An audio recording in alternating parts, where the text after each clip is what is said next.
Dans ce cours vidéo, je vais vous expliquer l'importance des corporations d'artisans, des ANS et des guildes, mais aussi comment le grand commerce s'est développé. Donc, qu'est-ce qu'une corporation? Une corporation, c'est un regroupement d'artisans d'un même métier. Par exemple, il va y avoir les regroupements des cordonniers, les regroupements des bouchers, les regroupements des tailleurs de pierre, qui vont établir les règles de leur métier puis qui défendent les membres. C'est quoi les responsabilités des corporations? En passant, les corporations, ça existe encore aujourd'hui.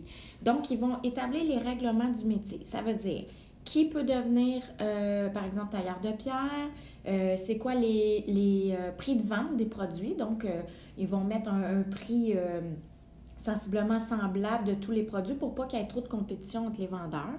Ils vont déterminer les salaires et les horaires de travail, les normes de qualité du produit, c'est-à-dire, par exemple, un cordonnier, le soulier doit être en cuir, avec une semelle de telle façon. Donc, ils mettent vraiment pour que les produits aient une certaine qualité pour pouvoir les vendre à un certain prix.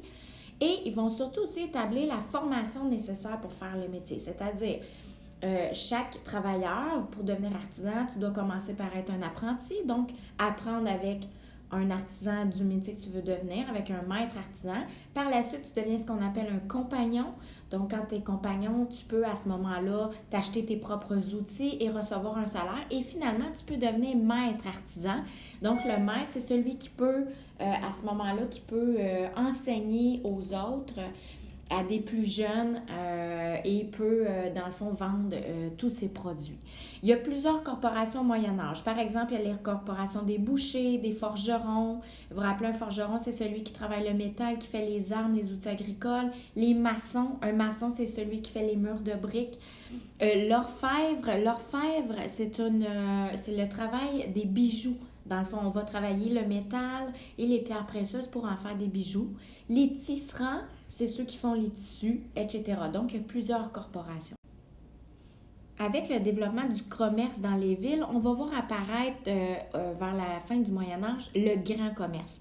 Qu'est-ce que c'est le grand commerce? Dans le fond, c'est les ensembles des échanges commerciaux réguliers et bien structurés entre des régions très éloignées. Donc, comprenez que le grand commerce, c'est pas du commerce qui se fait entre deux villes très proches. C'est du commerce qui va se faire, par exemple, entre Bruges et Venise ou entre Londres et Constantinople. Donc, c'est vraiment des régions qui sont très éloignées.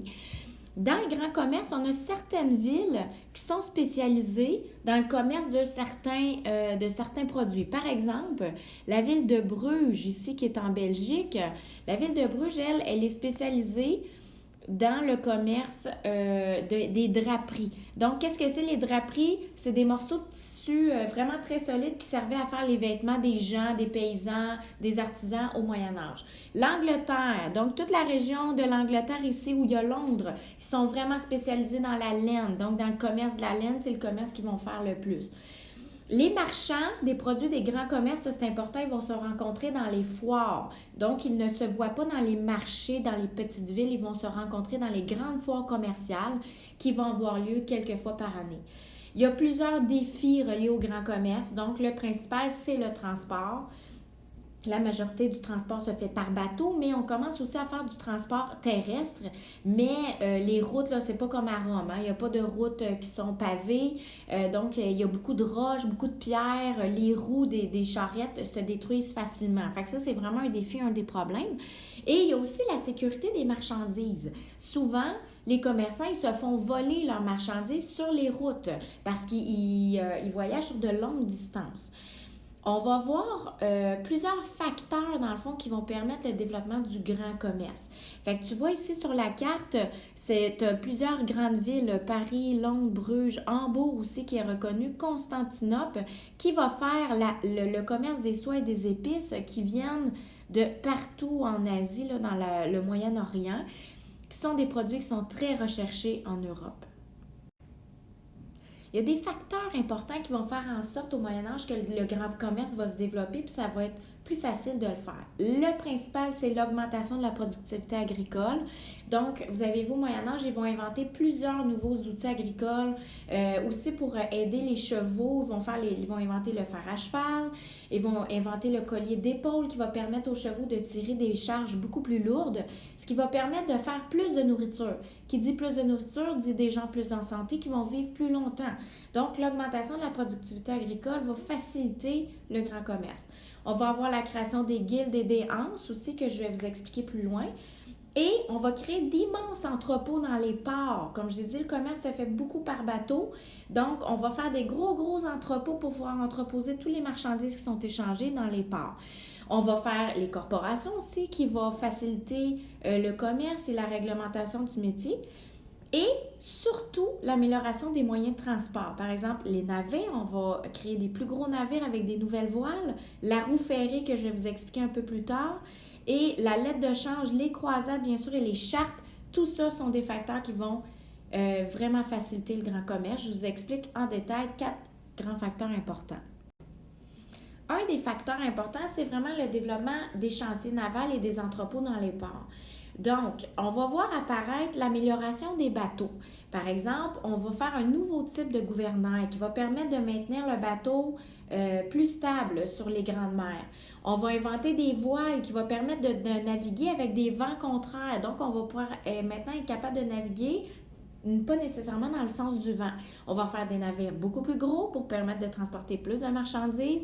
On va inventer la boussole et l'astrolabe et plusieurs cartes de navigation. Ces outils de navigation-là vont permettre de naviguer sur des plus grandes mers et sur les océans. Donc, les villes portuaires, les villes qui ont un grand port comme Bruges et Hambourg et Venise vont s'enrichir beaucoup. Ils vont y construire d'immenses entrepôts pour pouvoir stocker l'arrivée des marchandises. Donc, c'est les grandes villes portuaires qui vont devenir les plus riches. Vous comprenez que l'invention de l'amélioration des bateaux va aussi emmener plus tard le fait qu'on va pouvoir découvrir l'Amérique parce qu'à partir de ces bateaux-là, ces nouveaux bateaux-là, on va pouvoir naviguer sur des grandes mers avec des grands vents, ce qui va nous permettre de traverser l'Atlantique et plus tard de découvrir l'Amérique. Parmi les facteurs qui ont amélioré, facilité le grand commerce, on a l'invention de la roue ferrée. Qu'est-ce que c'est ça, la roue? Bon, vous savez, la roue, ça a été inventé par nos Mésopotamiens en 3500 avant Jésus-Christ, mais c'était une roue en bois et à cause des longues distances et des routes qui n'étaient pas bien faites, la roue en bois se brisait vraiment souvent. Donc, les commerçants étaient retardés dans leur commerce, on perdait les charrettes. Donc, on a inventé une genre de roue sur laquelle on a mis autour du fer et ainsi que dans le milieu. On va aussi inventer la roue à rayons avec des rayons en fer un peu plus tard. Ça va permettre à la roue d'être beaucoup plus solide et ainsi de pouvoir faire du commerce sur de plus longues distances. On a vu aussi à la fin de la christianisation l'événement des croisades. Il va y avoir 8 croisades. Dans le fond, ça a eu beaucoup de côtés négatifs, mais un côté positif, c'est que ça va permettre de développer des liens commerciaux avec le monde arabe, avec les musulmans et d'apporter beaucoup de nouveaux produits en Europe qu'on va voir un peu plus tard, comme par exemple la cannelle, le gingembre, le citron et aussi surtout des nouvelles techniques architecturales, mais aussi des nouvelles techniques de navigation, par exemple comme l'astrolabe qui nous vient des échanges qui ont été faits pendant les croisades.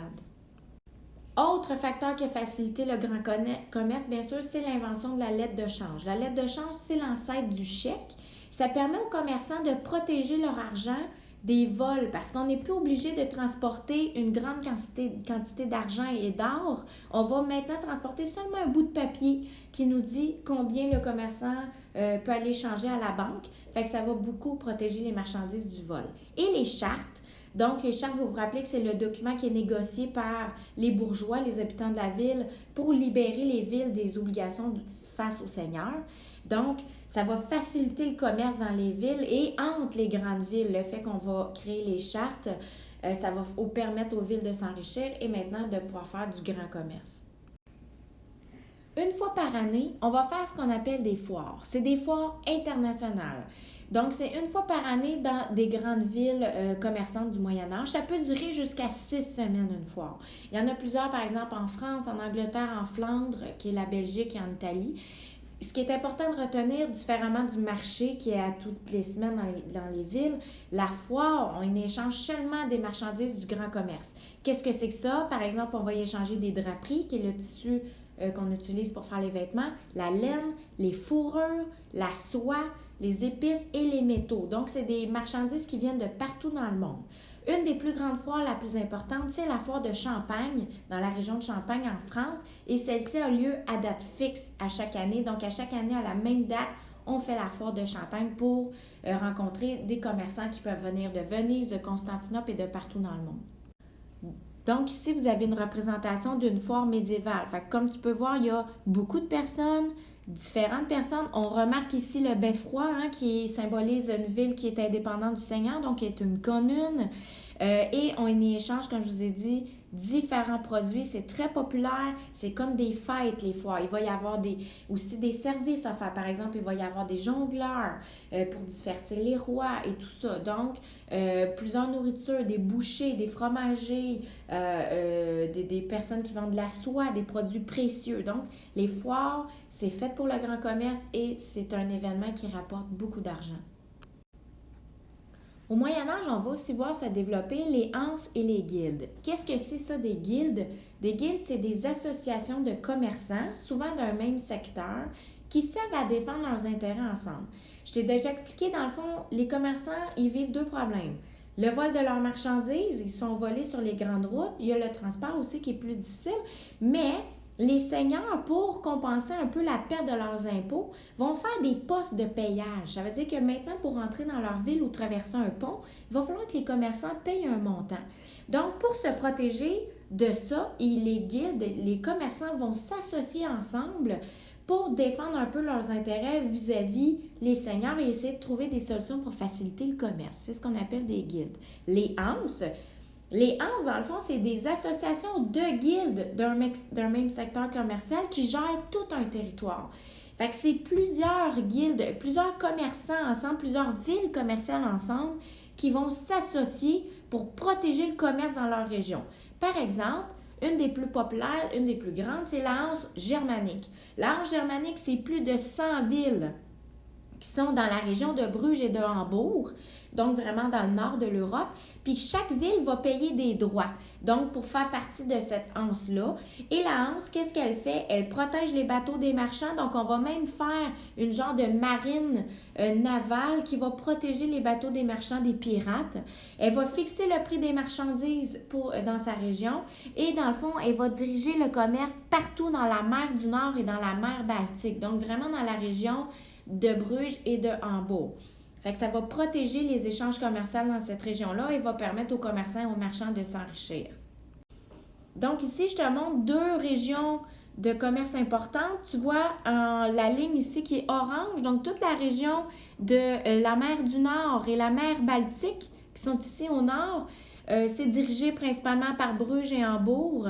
C'est le commerce de la Hanse germanique. Fait que tu vois, ça se fait beaucoup entre Londres, Bruges, Hambourg, la France un peu.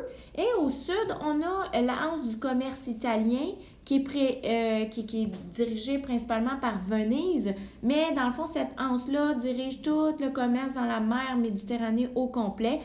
C'est une des plus grandes anses qui est faite là, au Moyen Âge et va aussi contrôler le commerce dans la mer Noire pour les produits qui viennent de l'Asie, donc comme la soie et les épices.